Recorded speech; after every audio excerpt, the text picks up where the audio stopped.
welcome back. You're watching Daybreak on Arise News, and of course, it's now time to review what's making the headline in the newspapers this morning. Of course, we have joining us Kola Lakpini, an international human rights lawyer, and Dr. Sunday, who are the group editor, leadership newspaper. Both of you, gentlemen, thank you for joining us. It's good to have both of you on Daybreak this morning. But let's get started with some of the papers here. Of course, we start with this day newspaper of Recon. Tinubu urges support prayers for brave soldiers defending Nigeria. And some of the writers say calls for unity, sacrifice as Muslims celebrate Eid al-Kabir. Governors, of course, also peacemakers. He says that some other governors who were there to also put out their support there and a message out there. But let's also look at this recapitalization. Banks in race to scale CBN's hurdle. Let me also look at some other newspaper, of course. Then, of course, we discuss quickly. Saturday Punch. Hurricane Tinubu to sweep more state after Governor Enos a defection. One more time.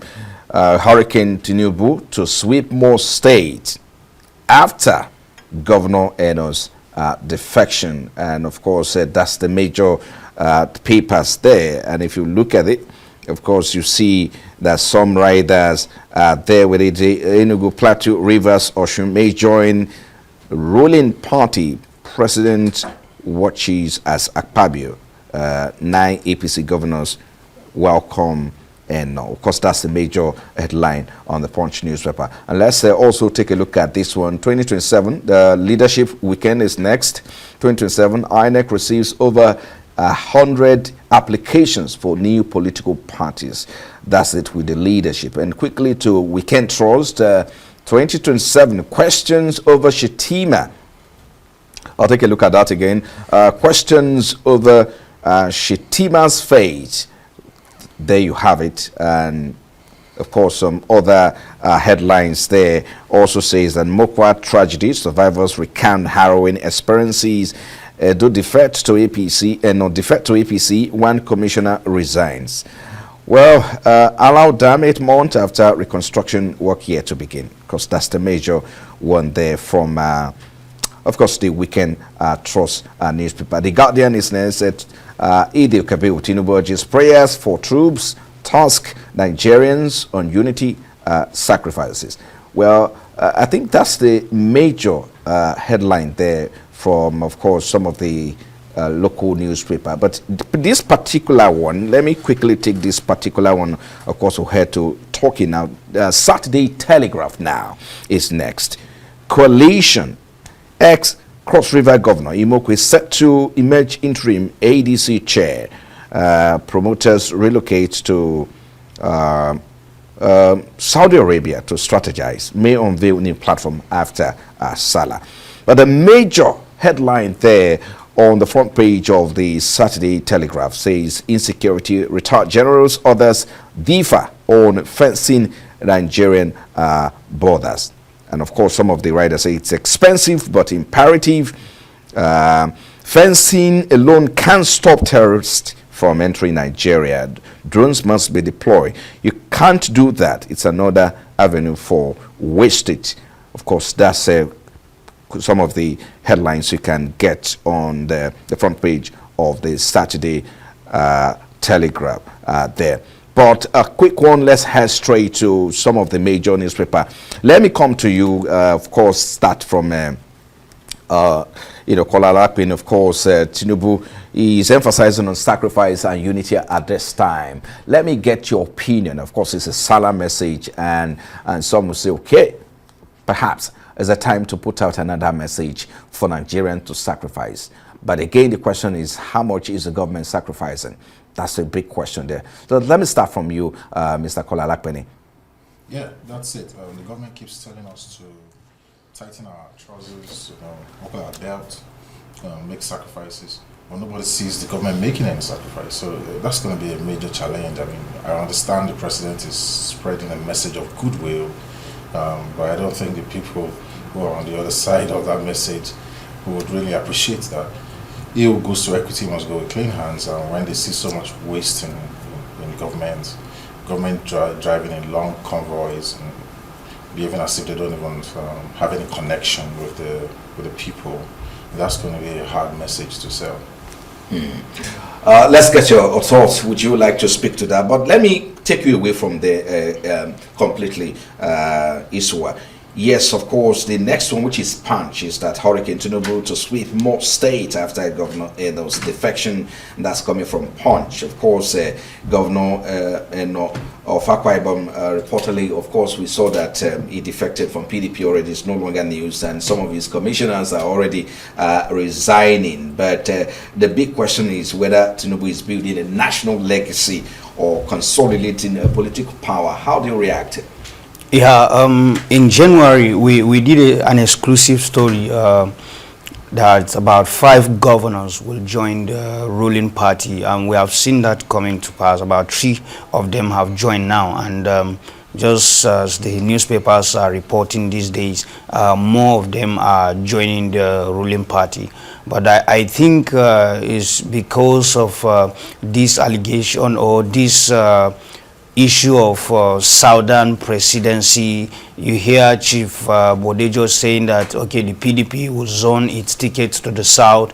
You hear the FCT minister saying that the PDP should join their, zone their ticket to the South. So it's about a Southern presidency, and all these discussions are around President Bola Ahmed Tinubu getting a second term, because as it is now, I've not seen any Southern candidate in a strong political party that will be able to defeat President Bola Ahmed Tinubu. But then a lot of politicians are just, cross-carpeting, not because of the ideology, but because some of them are finding a safe haven in the ruling party. They feel that, okay, if they are in the ruling party, they may not work much to win an election, because the government in power will always have the upper hand, even though we have seen some exception like in 2015 and all that. But then looking at the person that is there, he has been a governor of Lagos State for 2 terms, a senator, even though he stayed a very short time there. But then many people have analyzed him and observed that, yes, he's a politician that will always want to be there, and he will always want to be someone who will not lose an opportunity. Well, some have described it as master strategies. Well, of course, ahead of 2027, we don't know how that will play out. But, Nicola, I needed to speak to the issue. I mean, some, of course, are concerned that the APC, may face a fragmentation, just the way PDP, just the pre-election 2023, we saw that the PDP faced fragmentation. Do you think this will be an issue in terms of internal loyalty to the party? Because that's a concern a lot of people have raised now, that having a lot of people join the APC this time, they could face a loyalty issue in the future. Well, aren't they already facing a loyalty issue now? You can see what's happening with the former governor of Rivers State. Was one leg in APC, one leg in PDP, and virtually has become a force unto himself. I think more worrisome to the government should be the relationship between the president and the vice president. The vice president seems to be slowly fading into obscurity. The president's son, Sheyi Tinubu, is even more visibly seen than the vice president himself. He virtually has taken over the vice president's role at some point in time, John Kentil all over the various states in Nigeria. I think that's one of the, if they were to do a risk assessment, it would be how to manage that relationship when they go back to the polls. Is Vice President Shettima going to return? If he doesn't return, how do you manage the implosion? Is he going to leave the party? Is it going to be his time? Or is the president going to find a way of smoothing rough edges? That's what I think. And that takes us to the next, the headline, of course. That's the Weekend Trust has that 2027 questions over Shitima's fate. Weekend Trust has that. I mean, because it's about, maybe because you have said, well, whether he's still relevant or not, but he's the vice president by constitution.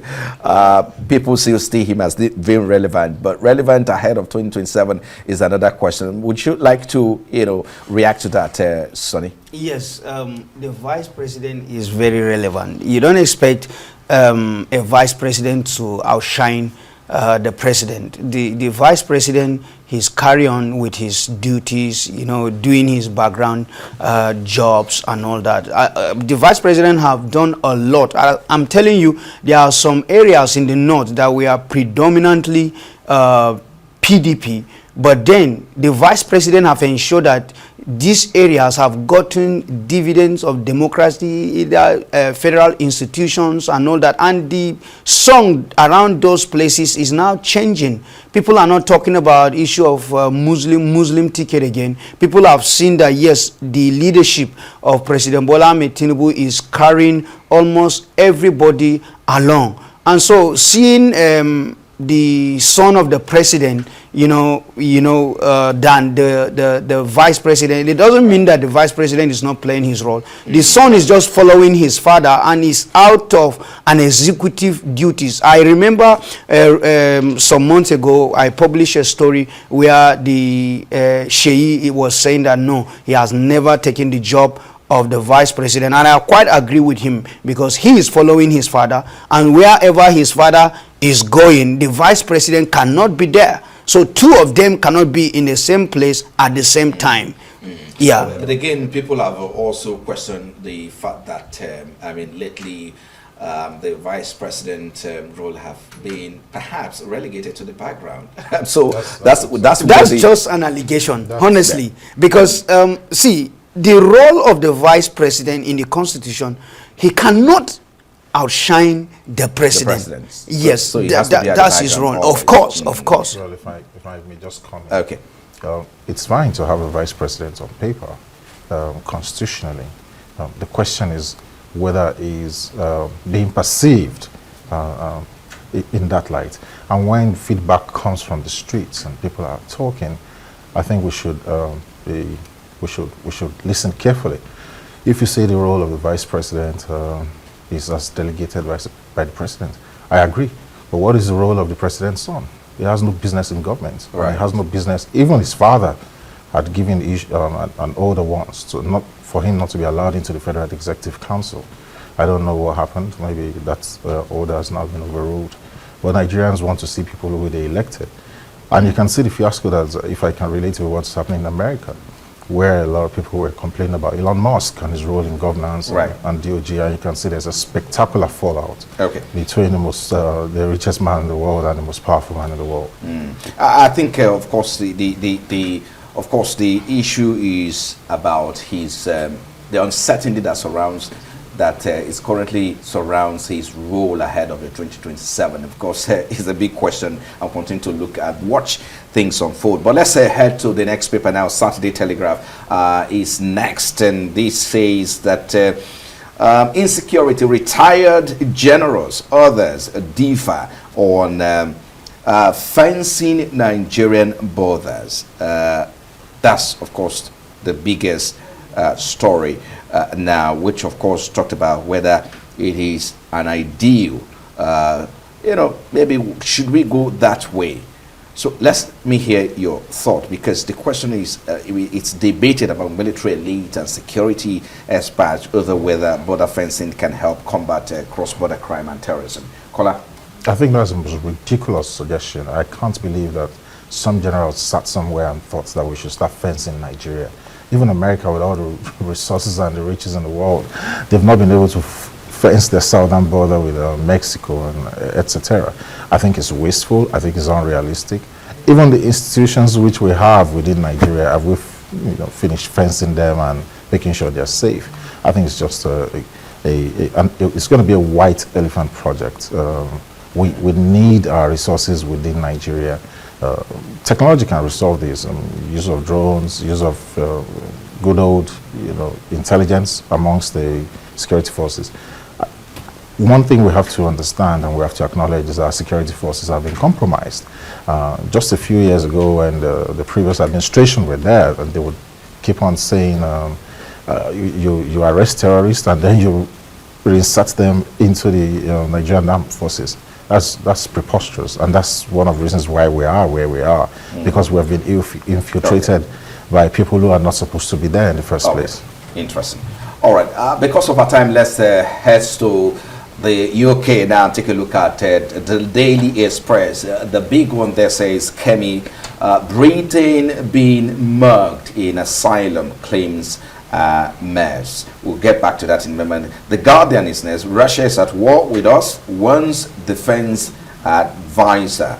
Let's take a look at the Daily Telegraph. Fears over migrant form of terrorism. Financial Time weekend now. After weekend, Trump and Musk urged to hug and make up after explosive rift. And of course, this was the eye weekend. Alzheimer's blood test breakthrough to help spot disease early. I think let me get back to, of course, Daily Express, which talk about Britain, and that's coming from Kemi. Britain being mugged in asylum claims mess. That's coming from Daily Express. Of course, the UK Home Secretary, Kemi, will I say, I beg your pardon, say Home Secretary. It's of course, of course, it's the leader of opposition. Yes, it's the opposition now, and which of course the headlines is about whether it fits into the UK's ongoing immigration and other, sovereignty debate, particularly post Brexit. So, speak to that. How would you like to react? Let me start with you, Sonny, as we wrap up now. Yes, Kemi, she has been against people coming to the United Kingdom, and as an opposition leader, she feels that it's another way to win the minds of the United Kingdom people, just like Trump was doing. But I don't think that will work well, because there is no country in this world that can live in isolation. The only thing that she should be advancing is to ensure that people seeking for asylum, people trying to come into the UK are properly documented. They should not be people who have criminal records and all that. But it should not be like that of United States of America, even where even students are being prevented from coming into the country. I think she need to change her strategy concerning this issue of immigration. Let me hear you quickly, Kola. I think it's just political talk. Historically, if you look at the data, children of immigrants have always been very tough on immigration. You can see Donald Trump doing the same in England. Nicolas Sarkozy did it in France. John Howard did it when the Conservative Party were in charge a couple of years ago in England. So that there's nothing new. It's political survival, as far as I'm concerned. And that's it. Everybody's just playing to the gallery. It's all a play for votes. All right. All right. Let's just quickly take this story. High life music legend Mike Jagger passed on at the age of 95. He died on Friday night at about 8 p.m. at the Garrison Command Hospital in following a protracted illness. Details of his death was confirmed by his eldest son, Emma Jagger, in a telephone chat with our correspondent. Mike Jagger will be remembered for his scintillating traditional storytelling ability, which he weaved into songs known as Akoko and Ego, translated in English as stories and music. Before his death, the music maestro enjoyed a social media blaze following a remake of one of his hit songs, Wong Wong Wong Wong, by comedian Brain Jotta, accompanied by a special dance step. Wong Wong Wong Wong tells the story of how the tortoise gave out the elephant as a bride price to marry the king's daughter.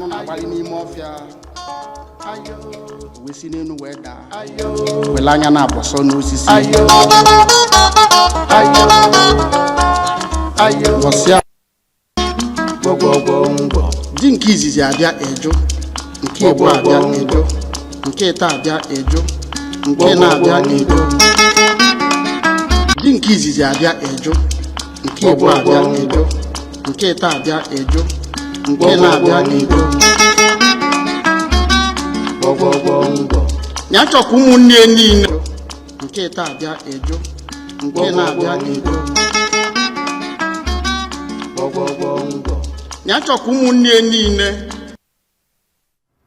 Well, of course, just about when he hit another timeline, limelight again, may he so rest in peace. Well, gentlemen, I think we'll just have to wrap it up here this time. Thank you so much. Kola Alakpini is international human rights lawyer. He's also of course, yeah, human rights lawyer. Thank you so much for your time. And of course, Dr. Sunday Isua is the group editor, Leadership Newspaper. Thank you, both of you, for joining us on Daybreak.